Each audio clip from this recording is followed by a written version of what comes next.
Olá, você vai ver nesta edição do Câmara Rio Notícias. Parlamentares aprovam recurso que altera a composição da CPI que investiga atos da Prefeitura.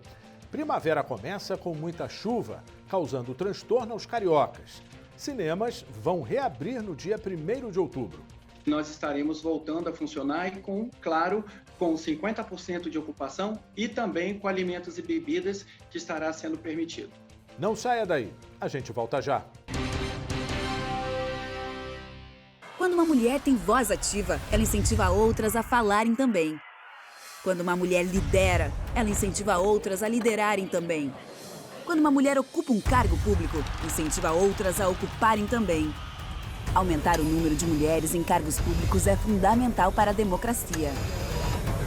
Afinal, quando uma mulher defende seus direitos, incentiva outras a defenderem também. Mulheres na política, seja o exemplo que nós precisamos. A gente começa esta edição do Câmara Rio Notícias com as informações da sessão plenária desta terça-feira. Quem tem as informações é o repórter Renato Chapô. A sessão começou com um recurso protocolado pelo vereador Átila Nunes. Ele questionou a composição da CPI dos Guardiões do Crivella, que deveria ter tido a primeira sessão nesta terça-feira. Pelo que foi estabelecido, a Comissão Parlamentar de Inquérito teria 3 integrantes da base do governo e 2 da oposição. A CPI vai investigar as denúncias de que funcionários da Prefeitura davam plantão na porta de hospitais municipais com o objetivo de impedir críticas à política de saúde do prefeito do Rio. De acordo com as denúncias, eles se comunicavam através de grupos de WhatsApp e eram conhecidos como Guardiões do Crivella. A maioria dos parlamentares votou a favor do recurso protocolado por Átila Nunes. Agora, a presidência da Câmara vai publicar um ato com a nova decisão. Depois, os parlamentares começaram a discutir o projeto que dá incentivos ao empreendedorismo, às atividades científica, tecnológica, de inovação e da economia criativa. Entre os pontos do projeto está a criação do Fundo Municipal de Inovação, o FINOVA. O objetivo é financiar as iniciativas previstas no PL. O vereador Tarcísio Mota pediu adiamento da votação por uma sessão, para que o projeto pudesse ser discutido mais a fundo numa audiência pública. Mas os vereadores não concordaram. Raimon convidou a base do governo para uma discussão com representantes da Universidade Federal do Rio de Janeiro, para que o projeto possa ser arredondado. César Maia destacou que o Parque Tecnológico da Universidade Federal do Rio tem 17 anos e deve ser incluído no projeto. Leandro Lira disse que a aprovação do projeto é fundamental para que a região portuária possa se tornar um polo científico na capital. Renato Cinco disse que teme que com a aprovação do projeto, o polo da região portuária entre em concorrência com o Parque Tecnológico da UFRJ. A sessão foi encerrada durante as discussões e uma nova foi confirmada para a próxima quinta-feira. A primavera começou com muita chuva. Temporal causou alagamento e transtornos por toda a cidade.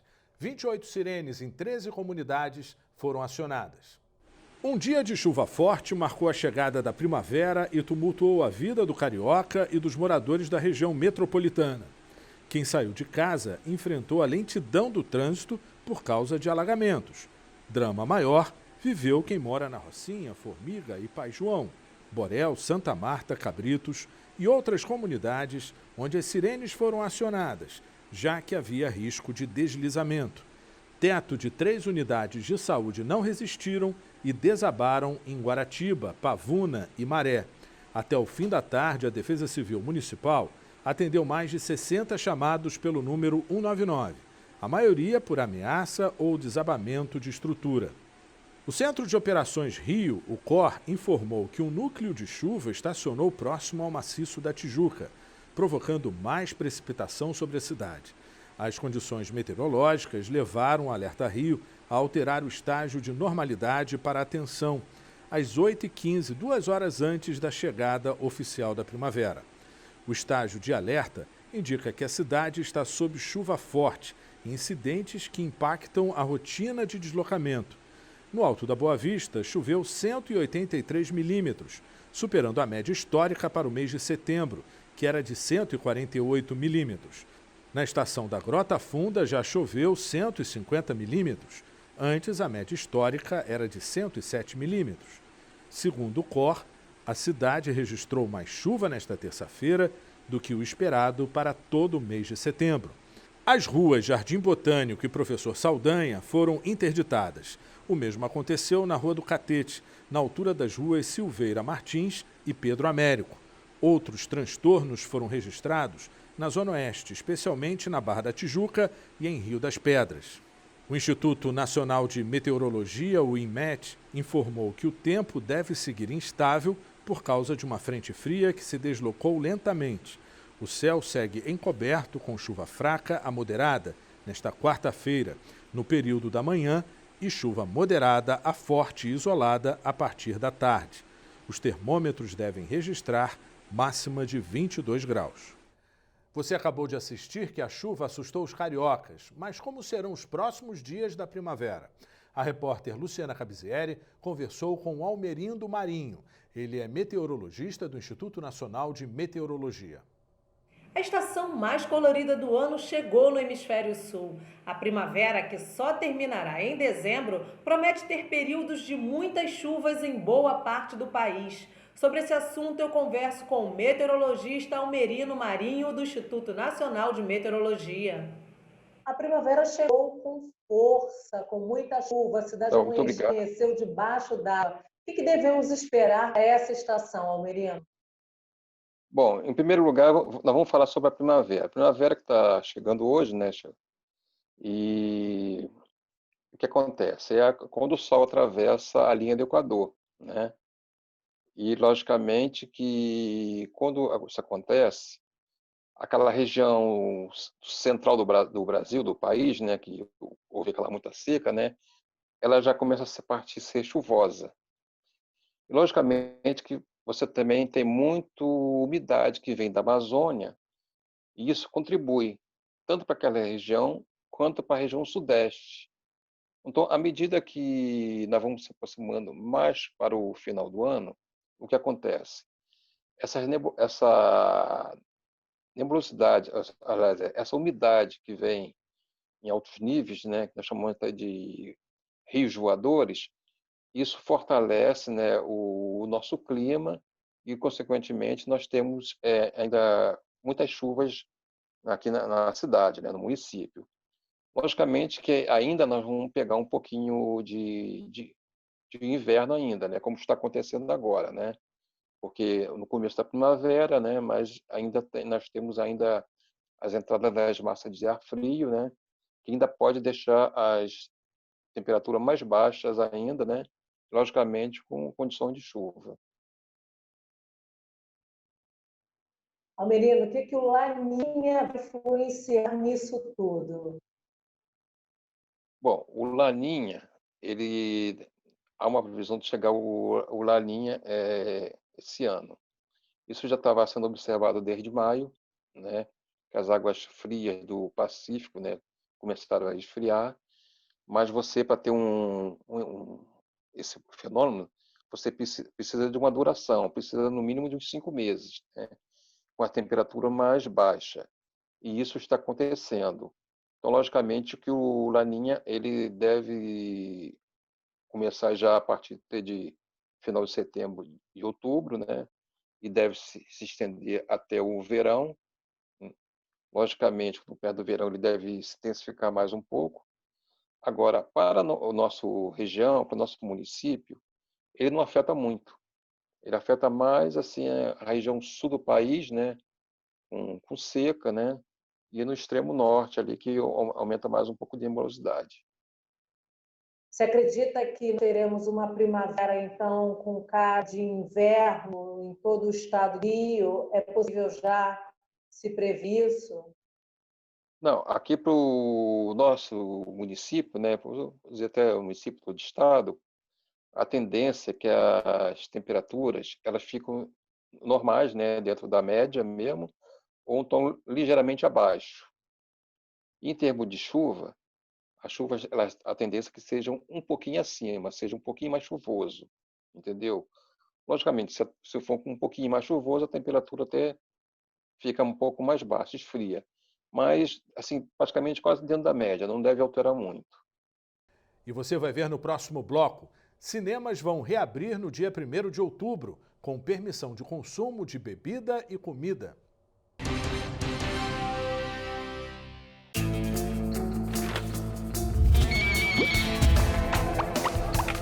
Seu voto tem superpoderes.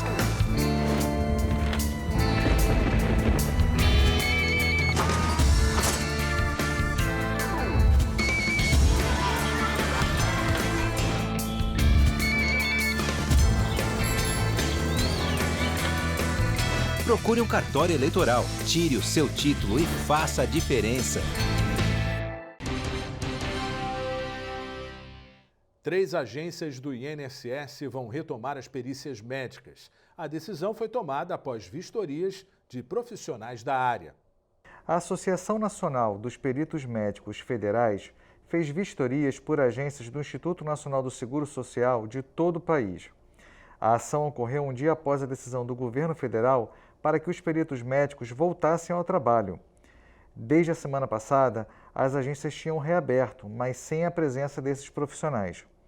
A vistoria tinha o objetivo de comprovar se, de fato, as agências seguiam os protocolos sanitários. O estado do Rio de Janeiro possui 27 agências, mas apenas 11 estão aptas. Esse número cai ainda mais na cidade. Somente 3 foram liberadas e terão retorno dos peritos médicos. São elas: Praça da Bandeira, Meier e Irajá. As perícias médicas são necessárias para permitir que trabalhadores recebam o auxílio, retornem ao trabalho ou consigam dar entrada na aposentadoria. A Guarda Municipal divulgou um balanço das ações do primeiro semestre. Foram mais de 19 mil ações em toda a cidade. Muitas delas estão relacionadas ao combate da pandemia do novo coronavírus.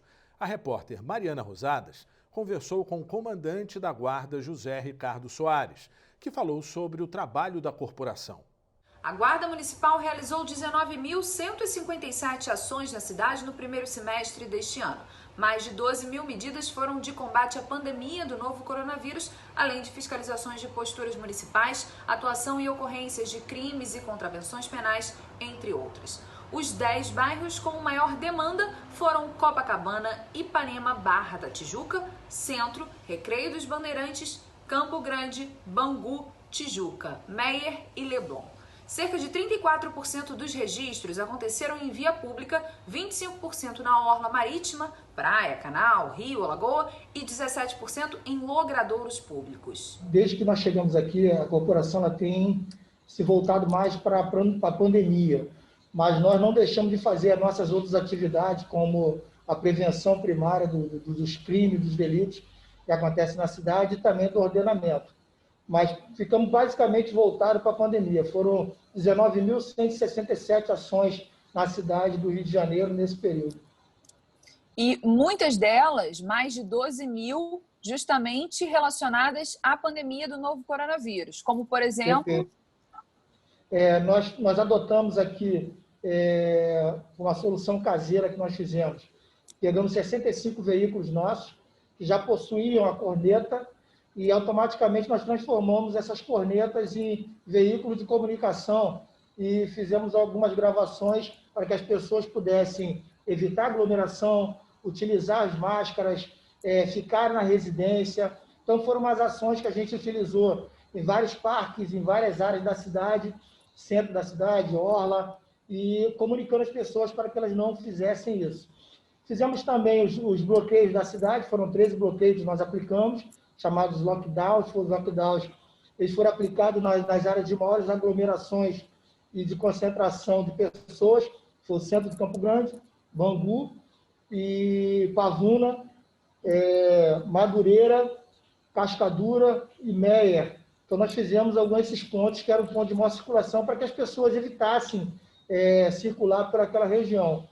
E também aplicamos algumas fiscalizações sanitárias em conjunto com os outros órgãos, tanto a Vigilância Sanitária quanto o CLF, em operação conjunta com a Secretaria de Ordem Pública. Trabalhamos também no disco aglomeração, também efetuado pelo Gabinete de Crise da Secretaria de Ordem Pública. E nós também aplicamos os chamados TCIs, que é o termo de constatação de vigilância sanitária para caso de pessoas ou órgãos, entidades que descumprem a regra de ouro que foi estabelecida pelos decretos do prefeito. Então, nós estamos trabalhando em cima dessa linha. Então, a Guarda Municipal hoje ela não aplica a multa, mas ela aplica o termo de constatação. Esse termo ele é levado para a vigilância sanitária. Lá, a vigilância sanitária transforma esse termo em multa, e essa multa a pessoa pode recorrer, naturalmente, mas a novidade desse termo de constatação é que nós agregamos a esse termo uma fotografia.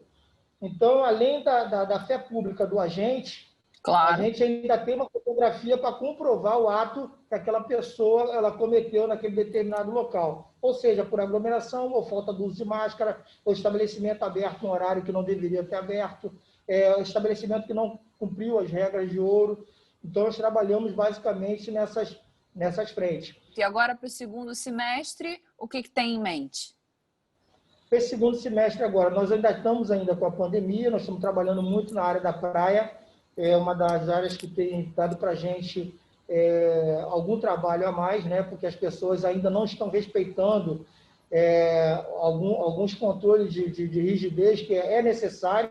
A pandemia ela não saiu, ela ainda está aqui ainda, apesar da gente ter uma baixa nos índices de morte e também de contágio, mas ela ainda está aqui e a gente precisa ainda ter o devido cuidado. Então, as recomendações nossas desse segundo semestre para que as pessoas continuem utilizando a máscara.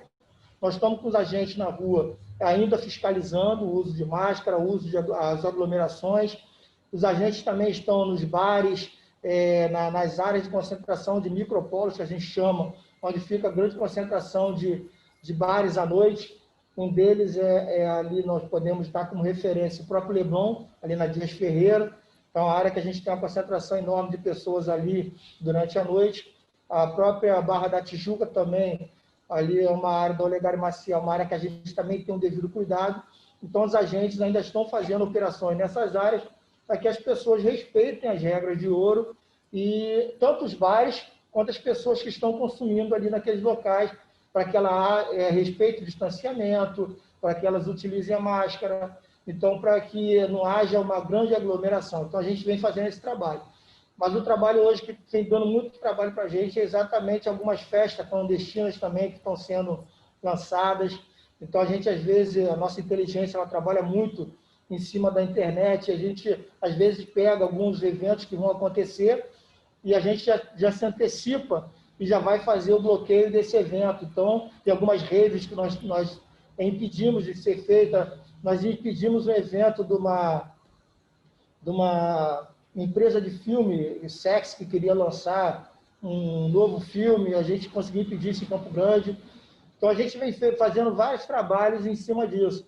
Algumas comemorações de times que foram feitos em Jacarepaguá, a gente vai evitar, feijoada, churrasco, algumas festas também em salões, alguns salões estão tentando voltar com festas, mas não está liberado apenas as festas infantis, mas ainda assim pessoas tentam fazer. Então esse trabalho da Guarda vem todo voltado para esse fim, e nesse segundo semestre não vai ser diferente. 22 de setembro se comemora o Dia do Atleta Paralímpico. Em comemoração à data, o Comitê Paralímpico Brasileiro lançou uma galeria virtual 3D no Museu do Esporte. A exposição, que traz as conquistas dos atletas brasileiros desde os Jogos Paralímpicos Rio 2016, tem audiodescrição e língua brasileira de sinais, Libras. É uma forma de registrar os desafios dos atletas e otimizar a divulgação. Mais do que incentivar os atletas, também serve de inspiração para quem precisa administrar limites. Esse foi o primeiro dos eventos nesta semana para lembrar o Dia do Atleta Paralímpico, comemorado em 22 de setembro. Aliando a tecnologia, as galerias virtuais propõem uma viagem com registros de vários ídolos. São fotos de pódios do momento da conquista em diversas modalidades. O Ministério da Saúde aprovou o estudo da CBF, a Confederação Brasileira de Futebol, sobre o retorno do público nos estádios de futebol. A proposta prevê até 30% da torcida. Cada estado e município vai ficar responsável por criar os protocolos de segurança e as medidas sanitárias apropriadas para garantir a segurança dos torcedores. Aqui na cidade do Rio de Janeiro, a Prefeitura trabalha com uma previsão que ainda não foi confirmada. Está prevista para o dia 4 de outubro a partida entre Flamengo e Atlético Paranaense, no Maracanã. Sindicato das Empresas Exibidoras Cinematográficas do Estado do Rio de Janeiro se reúne com a Prefeitura e com a Vigilância Sanitária. Ficou acertado que os cinemas vão reabrir no dia 1º de outubro, com a permissão de consumo de comidas e bebidas. A repórter Ingrid Bart conversou com Gilberto Leal, presidente do sindicato. Os cinemas da cidade do Rio de Janeiro já têm data de reabertura. Vamos saber quais serão os protocolos com o presidente do Sindicato das Empresas Exibidoras Cinematográficas do Estado do Rio de Janeiro, Gilberto Leal. Gilberto, muito obrigada pela participação e eu gostaria de começar perguntando se vocês já tiveram alguma outra reunião com a Prefeitura e uma nova data para a reabertura desses cinemas. Sim, tivemos a oportunidade de ter uma reunião com os representantes da Prefeitura Municipal do Rio de Janeiro e nessa reunião ficou definida a data do dia 1º de outubro desse ano, né, que nós estaremos voltando a funcionar e com 50% de ocupação e também com alimentos e bebidas que estará sendo permitido.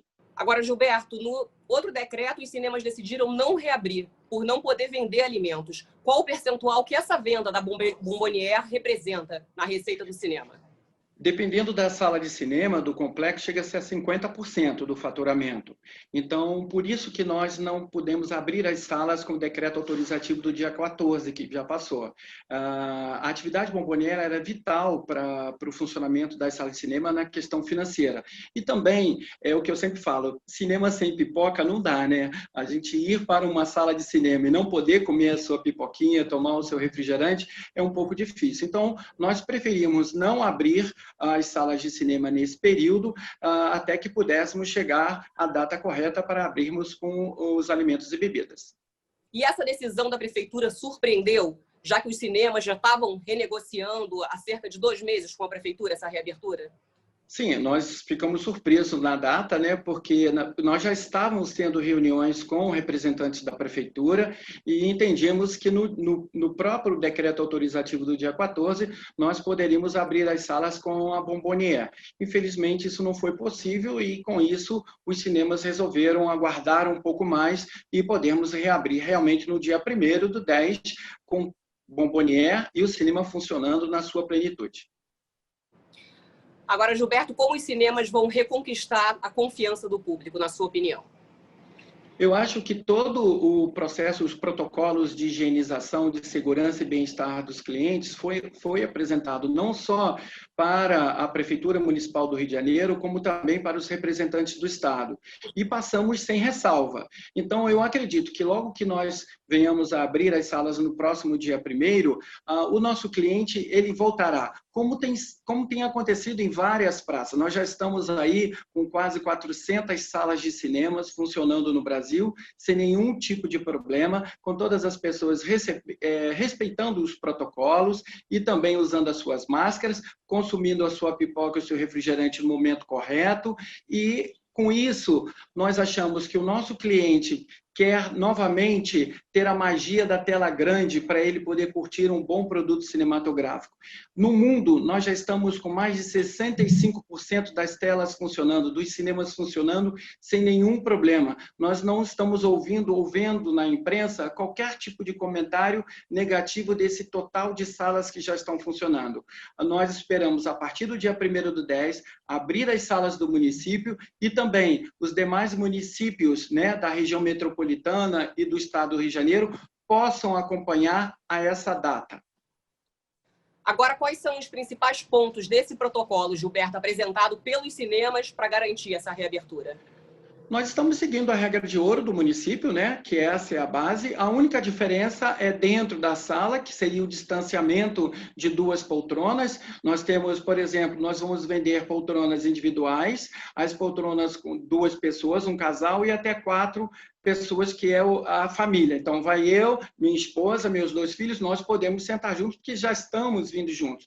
E aí, automaticamente, o sistema ele já vai bloqueando 2 poltronas para cada lado e 4 poltronas na frente e 4 poltronas atrás. Isso dando total segurança de que você ficará realmente isolado só com a sua família, com a sua namorada ou sozinho assistindo a um filme. Fora isso, o restante nós temos um espaçamento maior entre as sessões, dando para não gerar filas e não gerar aglomerações nas salas. Também na saída, nós iremos orientar os clientes que saiam fileira por fileira, e como o cliente do cinema ele é muito ordeiro, em todas as salas que já foram abertas, nós não temos tido nenhum tipo de problema. Então, essas são as 2 diferenças que estão, digamos, diferentes da regra de ouro.